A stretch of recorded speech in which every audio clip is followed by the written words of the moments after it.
Hello दोस्तों, आपका स्वागत है एक और नॉलेजेबल इंटरेस्टिंग वीडियो में। आज इस वीडियो में मैं आपको बताने वाला हूं कि आप अपना टैक्स, हाँ जी, अपना इनकम टैक्स कैसे बचा सकते हैं।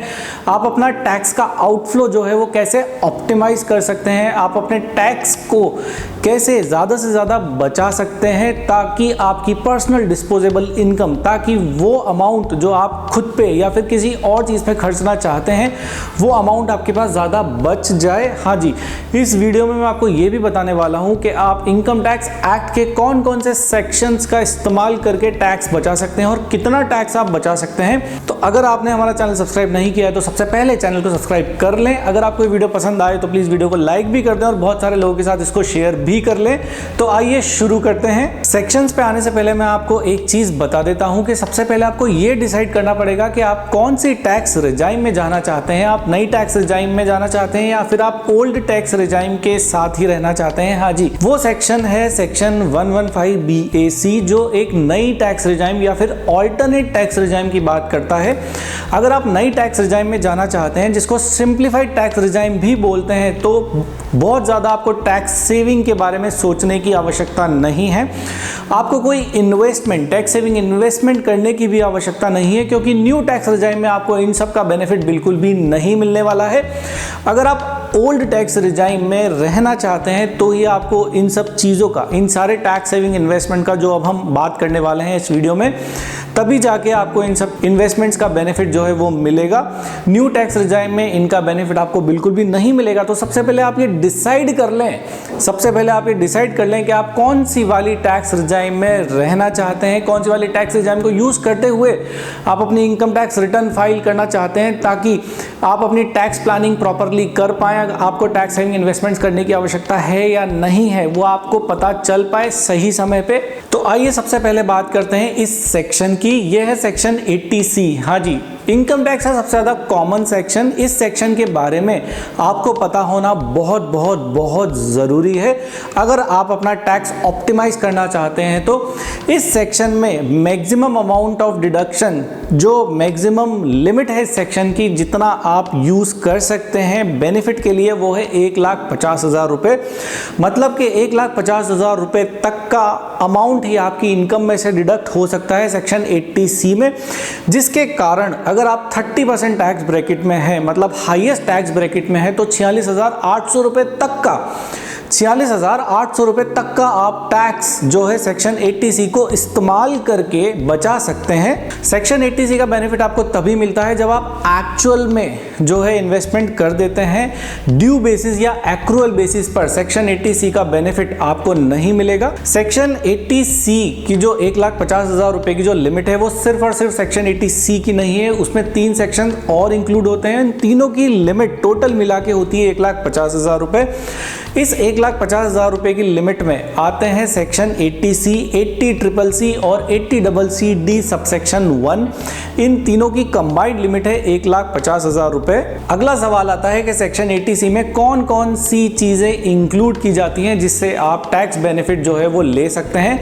सबसे पहली चीज़ इंक्लूड होती है सेक्शन 80C में इंश्योरेंस। हाँ जी, लाइफ इंश्योरेंस जो है वो आप करवा के इस सेक्शन का बेनिफिट ले सकते हैं। इसमें provident fund, recognised provident fund, statutory provident fund, tuition fees for any 2 children, उसके बाद कोई आपने प्रॉपर्टी खरीदी है, रेजिडेंशियल हाउस, उसकी स्टैम्प ड्यूटी आपने पे की है, तो उसका बेनिफिट भी आप सेक्शन 80C में ले सकते हैं। अगर आपने एलिजिबल म्यूचुअल फंड्स या फिर यूनिट लिंक्ड इंश्योरेंस प्लान अगर आपने लिया है, तो आप उसका भी बेनिफिट सेक्शन 80C में ले सकते हैं। उसके बाद national saving certificate, senior citizen saving schemes, और अगर आपने कोई FD कराई है बैंक में या पोस्ट ऑफिस में 5 साल या उससे ज़्यादा की, तो भी आप सेक्शन 80C में इन सब चीज़ों का बेनिफिट ले सकते हैं। तो आइए अब चलते हैं अगले सेक्शन की तरफ। अगला सेक्शन है सेक्शन 80D। हाँ जी, जो बात करता है deduction in respect of medical insurance premium. Covid की वजह से बहुत सारे लोग बीमार हुए, हॉस्पिटलाइज्ड हुए, जिनके पास इंश्योरेंस था उनका इंश्योरेंस का क्लेम जो है वो भरा इंश्योरेंस कंपनी ने। जिनके पास इंश्योरेंस नहीं था उन्होंने क्लेम भरा अपनी खुद की जेब से। हाँ जी, तो मेडिकल इंश्योरेंस अगर आपने नहीं लिया है और आप फैमिली के अर्निंग मेंबर हैं, फैमिली की लाइवलीहुड, फैमिली की अर्निंग जो है वो आपके ऊपर डिपेंडेंट है, तो आप सबसे पहला काम एक कर सकते हैं कि आप सबसे पहले जो भी आपको बेस्ट सुटेबल मेडिकल इंश्योरेंस लगता है वो आप खरीद लें। इसका प्रीमियम जब भी आप पे करेंगे, हाँ जी, पे करने पर ही आपको मेडिकल इंश्योरेंस प्रीमियम का बेनिफिट मिलेगा। ड्यू बेसिस या एक्रूअल बेसिस पर मेडिकल इंश्योरेंस का प्रीमियम आपको नहीं मिलेगा। दूसरी इंपॉर्टेंट चीज यहाँ पे मैं आपको बता देता हूँ कि कभी भी मेडिकल इंश्योरेंस प्रीमियम का बेनिफिट आपको अगर लेना है तो आप इसको कभी भी कैश में ना पे करें, हमेशा बैंक, एनईएफटी, आरटीजीएस या फिर कोई भी ऑनलाइन पेमेंट सिस्टम्स हैं उसको यूज करें पेमेंट करने के लिए। अगर आप कैश में पे करते हैं तो आपको इसका बेनिफिट नहीं मिलेगा। प्रिवेंटिव हेल्थ चेकअप्स जो है वो भी मेडिकल इंश्योरेंस वाले सेक्शन, मतलब सेक्शन 80D में इसका बेनिफिट आपको मिल जाता है, जिसकी मैक्सिमम लिमिट है 5,000 रुपए। आप प्रिवेंटिव हेल्थ चेकअप, अगर आपको ऐसा लगता है कि आप शायद बीमार हो सकते हैं, आपको पूरी बॉडी का एक चेकअप कराना है, तो इसका बेनिफिट भी आपको इनकम टैक्स के इसी सेक्शन में, सेक्शन 80D में मिल सकता है। और यहाँ पे इंटरेस्टिंग बात यह है कि आप प्रिवेंटिव हेल्थ चेकअप का पेमेंट जो है आप कैश में कर सकते हैं। इस सेक्शन में सीनियर सिटीजन्स को 50,000 रुपए तक का बेनिफिट है और नॉन सीनियर सिटीजन्स को 25,000 रुपए तक का बेनिफिट है। इस सेक्शन का, सेक्शन 80D का इस्तेमाल करके आप लगभग 15,600 रुपए का टैक्स जो है वो बचा सकते हैं अगर आप 30% टैक्स ब्रैकेट में आते हैं तो। नेक्स्ट सेक्शन है, इंपॉर्टेंट सेक्शन है, ध्यान से सुनिएगा और एंड तक बने रहिएगा अगर आप पूरी नॉलेज चाहते हैं टैक्स सेविंग के बारे में। तो अगला सेक्शन है जिसके बारे में हम चर्चा करने वाले हैं वो है section 80E, deduction in respect of interest on education loan taken for higher studies. अगर आपने एजुकेशन लोन लिया है हायर स्टडीज के लिए और उसका इंटरेस्ट आप पे कर रहे हैं तो भी आपको सेक्शन 80E के तहत जो है इनकम टैक्स में बेनिफिट मिल सकता है। हाँ जी, ये सेक्शन 80E जो है एक बढ़िया, बहुत कमाल का सेक्शन है। आपकी हायर स्टडीज़ भी हो जाती है और आपको टैक्स में बेनिफिट मिलना भी शुरू हो जाता है। टैक्स में बेनिफिट आपको तब मिलेगा, उस साल से मिलेगा जिस साल से आपने जो है इंटरेस्ट चुकाना शुरू किया है बैंक को, और मिलता रहेगा सिर्फ और सिर्फ आने वाले 7 सालों तक। उसके बियॉन्ड अगर आपका लोन चलता है तो आपको इंटरेस्ट ऑन एजुकेशन लोन का बेनिफिट 80E में नहीं मिलेगा। अगला सेक्शन है सेक्शन 80G। अगर आप डोनेशन कर रहे हैं और आप ये सोचते हैं कि मैं किसी को भी डोनेशन कर दूंगा तो मेरे को बेनिफिट मिल जाएगा, नहीं, ऐसा बिल्कुल भी नहीं है।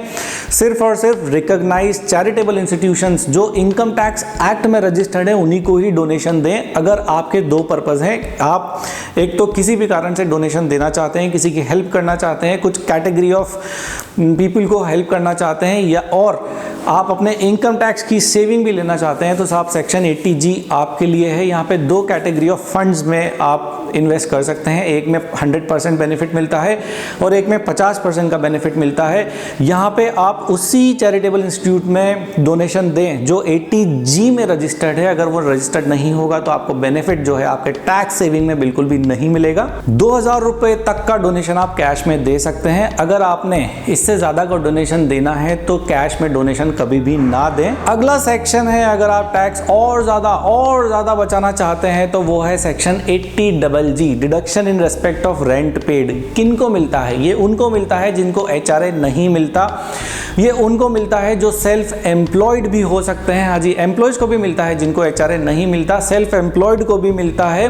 डिडक्शन लेने के लिए एक फॉर्म फाइल करना पड़ता है जिसको बोलते हैं फॉर्म 10BA। हाँ जी, अगर आप सेक्शन 80G में डिडक्शन लेना चाहते हैं तो फॉर्म 10BA जरूर से फाइल करें। यहाँ पे एक कंडीशन है, अगर आपको सेक्शन 80G में बेनिफिट लेना है, असेसी जहां पर रेंट पे कर रहा है वहां पर, एसएससी जहाँ पर रह के रेंट पे करता है वहाँ पर एसएससी की कोई और रेजिडेंशियल प्रॉपर्टी नहीं होनी चाहिए। ये एक कंडीशन मेंशन है सेक्शन में। अभी कितना बेनिफिट मिलेगा सेक्शन 80G में? हाँ जी, बताता हूँ।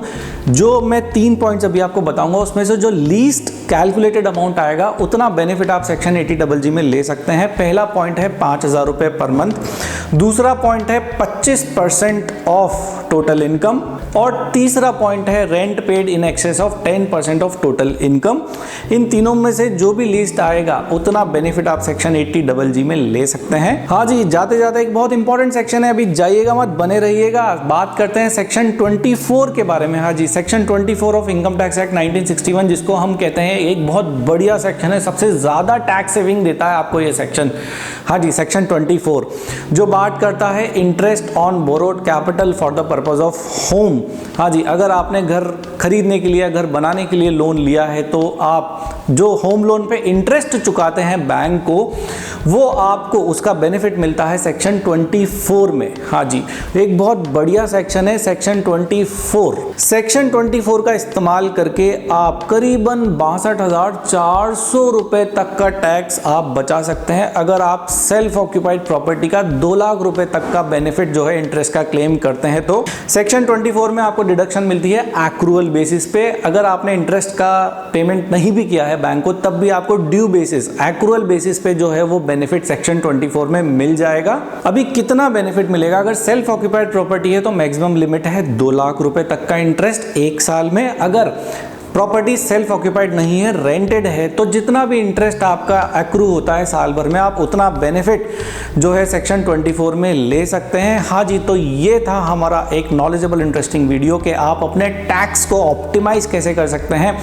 आप अपना टैक्स कैसे बचा सकते हैं, कौन कौन से सेक्शंस का आप इनकम टैक्स में इस्तेमाल करके आपका बहुत सारा टैक्स आप सेव कर सकते हैं। अगर आपको ये वीडियो पसंद आए तो प्लीज़ वीडियो को लाइक करें, चैनल को सब्सक्राइब करें और इस वीडियो को बहुत सारे लोगों के साथ शेयर भी कर लें। अगर आपकी कोई क्वेरी है टैक्स से रिलेटेड, टैक्स सेविंग से रिलेटेड, इनकम टैक्स के किसी सेक्शन से रिलेटेड, तो आप नीचे कमेंट बॉक्स में कमेंट करके वो क्वेरी हमसे पूछ सकते हैं। हम लाते रहेंगे आपके लिए ऐसे ही बहुत सारे knowledgeable interesting videos. Thank you, thanks a lot, bye.